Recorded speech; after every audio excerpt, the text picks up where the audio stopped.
First story is titled, Am I the a-hole for possibly breaking up my parents? I think I'm the a-hole, but my mom and brother said I'm absolutely not. I thought I'd ask. The pandemic hit my family hard, and we are just barely scrapping by. Rent is paid, bills are paid, use the tiny bit left over for groceries and gas. My mom is working crazy hours, my dad is unemployed, and I, 16 female, work part-time at a fast food restaurant to help out. I babysat for our neighbors a few weeks ago, and with some of the money, I bought my brother, 8 male, a costume I found for pretty cheap at a discount store, because I'm pretty certain he wouldn't have gotten one otherwise, and I wanted him to be able to dress up at school. My dad demanded I give him the rest, because he wanted to buy himself some drinks, and my mom won't waste money on it. I said no, I was going to use it towards getting a bus pass so we could stop worrying about gas for the car I'm using. The next morning, my money was gone, but the drinks he wanted were there. I was really upset, and when my mom asked, I told her what happened. She got very angry and gave me the money to get a bus pass. I said I'd pay her back, but she told me not to worry about it. My dad is pissed I ratted him out. He's been an a-hole since, saying rude, sometimes inappropriate things to me since. Here's where I'm probably the a-hole. He made another crappy comment a few nights ago, and I lost my temper. I told him maybe if he got a job, he wouldn't have to steal from his 16-year-old daughter to buy his unnecessary vices. He started yelling, but I just left for work. I texted my mom letting her know everything that happened and asking it would be alright to go stay with a relative for a while. When I got back, my mom told me my brother confirmed my version of what happened, which was very different from my dad's. And my dad is now staying with my grandfather. My mom is talking about divorce, and my grandfather called to lecture me about making up stories to make my dad look like an a-hole and breaking up my family.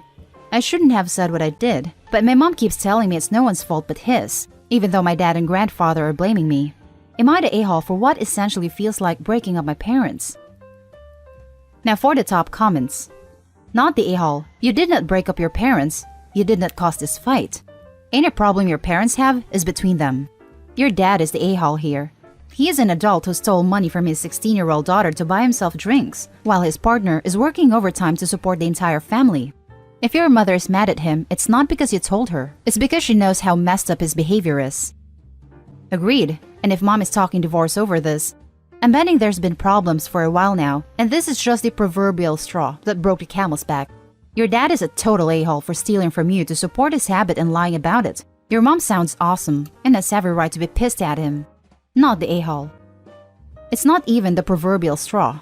Most adults can handle our partner's issues. Once those start spilling over and becoming problems for our kids, no. We as the partner may have signed on to a bunch of crap under the "till death do us part" clause, but damn if drinking, drugging, stealing, whoring, or whatever the crap show is, not the kid's fault or problem, ever. Not the a-hole. This was just the last straw for your mom. Obviously, there were other issues that you don't know about. You wouldn't even have been the a-hole if you had smashed the bottles. You were probably better off. He sounds horrible. Holy crap, not the a-hole. It is not your fault that your father is unemployed. It's also not your fault or responsibility to buy him alcohol because he wants it. It's nice of you, as a teenager, to work and help the family out, and that shows a lot of maturity and responsibility for you. The fact that your father feels entitled to steal the money you worked for to buy something completely unnecessary is disgusting. You didn't cause your father to leave. I have a funny feeling this is only the tip of the iceberg. Does he drink often? Does he demand that everyone wait on him hand and foot while he sits on his butt? He's coming across as very entitled and selfish, and those are good reasons for your mother to divorce him. And the fact that your grandfather is accusing you of making things up is interesting as well. Sounds like your father has a number of enablers that will make excuses for his selfishness. You may have been a catalyst to your mom finally getting the courage to leave him, but please don't take this as your fault. It isn't. Keep doing what you're doing and detach from any responsibility for your parents' marriage. They are the adults, and they can manage their problems themselves without putting you in the middle. Now for the second story. Am I the a-hole for possibly costing my son his best friend? My son, 10, has been playing Fortnite with his best friend for a couple years. For about a year and a half of that time, it was just the two of them playing, and in the last 6 months, more and more of their classmates have started to join in. My kids are with me every other week, and on the weeks they are here, I spend a good amount of time with them, chilling, doing homework, movies, etc. I live with my girlfriend and her 3 kids, so we spend a lot of time in the boys' very large bedroom. About 3 months ago, I started noticing my son being upset and found out that he was being kicked from the groups. And at first, I was concerned maybe he was being a jerk or whatever. About 2 months back, I was in their room and my son was playing with his friends, and I heard him kind of begging and saying, "Don't kick me." And then he said, "I don't have V-Bucks to get you that skin," and then he got kicked. I asked him what was going on, and he downplayed it, and I let it go. Since that point, I've seen the same thing happen a few more times, and I finally got him to open up to me, and it turns out he has been being bullied by his friend for a long time into giving/gifting skins, emotes, and other items. I explained to him that I got the V-Bucks for him to get stuff for himself, and that I can't afford to be getting his friend's stuff. He said he understood and said he would stop. It turns out that his friend has been doing this to all of his friends, and he opened up to me that he had given this kid 20 plus items, ranging from 1,200 to 2,000 V-Bucks, $12 to $20 each. So, I've spent anywhere from $250 to $400 on this kid that I know of.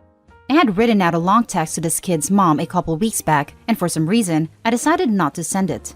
Well, Tuesday, yep, you guessed it, I was in the kid's bedroom and I heard, "No, Billy, I don't have enough V-Bucks to get you that skin." But then I heard, "You know what, Billy, I've given you more than 20 things and you've given me one." He was of course kicked from the group. That was the last straw for me, and I guess for my son too. It turns out that the other kids were giving this kid whatever he wanted, and that was why my son often was the one who would get kicked. I told him I was going to be sending his friend's mom a text explaining everything, and I also had some text messages with Billy saying, "If you buy me the skin, I will refriend you." He begged me not to send it, but I obviously thought it was important enough that the mom needed to know what her kid was doing. She replied back in a very understanding way, apologizing to my son and to me, and she said she would be talking to her son yesterday after school. So, my son didn't want to go to school today because he is worried about how things will be. So, am I the a-hole, or did I do the right thing? Hard to ruin a 5-year best friend relationship, and yes, I see that this kid wasn't really being a best friend. Oddly, I blame COVID for bringing this on. For 6 months, the only place they saw each other was online. And yes, the mother has offered to reimburse us for the V-Bucks. Now for the top comments. Not the a-hole. Real best friends don't beg their friends to get something for them.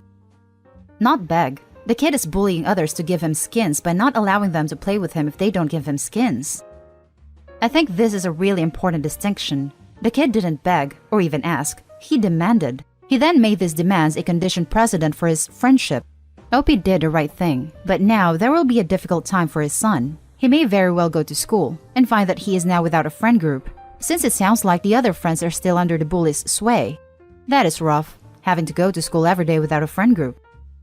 Not the a-hole. You are protecting your son from being bullied and financially abused. Your son is not mature enough to understand the situation, and you have to do what is best for his interest. He will come to understand your reasons. Your son is not mature enough to understand the situation, and you have to do what is best for his interest. It's good for kids to have autonomy, but if they use their autonomy to do stupid crap, whether it's of their own volition or they're manipulated into doing it, sometimes you have to step in and do the right thing for them. Not the a-hole. Not the a-hole. Now, you need to sit down with your son, explaining why what was being done was so wrong. You don't, for the most part, buy friendships. That's what he was doing. Now let's read a poster's little update. So, I went to pick him up from school, and he was doing great. He said yes, his friend is mad at him, but that he was still talking to him. Billy has lost his gaming, phone, and internet privileges for 30 days, and was made to apologize to my son. I was trying to keep my posting somewhat short, so I didn't explain how much we talked about all of this. We go on nightly walks. I took the time to explain that real friends don't do this type of stuff, and my son totally understands that. I haven't heard back yet from the mom, but have no reason to think she won't follow through and pay us back. Thank you to all you that commented, and wow, I have never received awards like this before. Thank you to all, and to people posting that why did I do this or saying I made a bad choice. I will just say that I've had many parents and people reply they have gone through similar stuff and that this post hit home with them, so that reason enough to me. Thank you again, everyone. Now for the last story. Am I the a-hole for driving my daughter away from a teaching career? My wife is an anesthesiologist and I am an interventional cardiologist. As a result, all 3 of my children, 25 female, 21 female, 17 female, grew up extremely privileged. Being born when we were both established already, they have never seen what life is like under a family income of $800,000. My eldest 2 children are both planning on following in our footsteps and are planning on pursuing medicine. My youngest is in the process of looking at colleges and has recently become very passionate about pursuing a teaching career. My sister-in-law is a high school science teacher, and the two of them have been spending a lot of time talking about a career. I want to be clear. I have the utmost respect for the profession and the people who choose to dedicate their time to helping educate the future. However, I was concerned that my daughter has never really thought through the financial realities of the profession. My sister-in-law is married to a very successful lawyer, so my daughter hasn't been exposed to the lifestyle of the average educator. I don't think money is everything, but my youngest daughter's hobbies are skiing and horseback riding. She loves to shop and loves designer clothing. So last week, I sat her down and went through our family financials. I even contextualized it and explained how much cheaper certain items could be if we choose to make more economical choices. She is now much more hesitant and committed to teaching, and my sister-in-law thinks I'm a massive a-hole. I'm being accused of destroying her dreams and stepping on her passions. I don't want to push her into medicine if she doesn't care for it. That's neither good for her, her future mentors, or her future patients. I'm also not telling her not to pursue teaching. I just think she should understand the implications of living off of a 1/20th of the income. Am I the a-hole? Now for the top comments. Not the a-hole. You're right, your family is very privileged in the financial realm, and going over that with your daughter so that she can make the most well-informed choices for herself going forward is being a responsible parent. Too many kids go into college expecting to come out with a glorious lifestyle without fully comprehending how much time, effort, and income their desired lifestyle actually requires.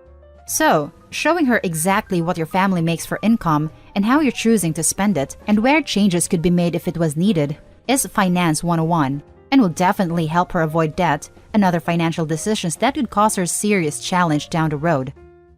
Agreed, but just a note, certain single-subject teachers where I live, Urban West Coast, US, can make 6 figures in underprivileged districts. Not all teachers are destitute. Not the a-hole, you're preparing her for the reality that she is going to face after college. You are literally teaching her budgeting. You did not say don't pursue teaching. You just taught her about what different salaries can buy. If she isn't prepared to deal with the lifestyle it comes with, she shouldn't be a teacher. Honestly, it seems like this was the most responsible course of action for both of you. I really appreciated how OP also pointed out where they could cut spending if their income was lower. It really emphasizes how she can go be a teacher. She just needs to be realistic about what that means for her budget. No a-holes here. You're doing a good job by going over budgeting and finance stuff with your daughter and showing her the realities of a $40,000 a year job as contrasted with a $400,000 job. Absolutely not the a-hole. Your sister-in-law is extolling the virtues of her profession, which she loves. It's an honorable and admirable profession. Definitely not the a-hole. Your daughter is a passionate teenager. Certainly not the a-hole. Sounds like a good healthy family to me. I would say sister-in-law delved into a-hole territory when she attacked OP for bringing realism into their daughter's dream. Especially since sister-in-law doesn't actually realize how hard it is to live on a teacher's salary without a wealthy partner. And that's the end of this video, folks. As always, leave a comment and hit like and subscribe. And if you want more of this content, turn your notification on to get updated on the latest videos. And I'll catch you in the next one. Stay safe.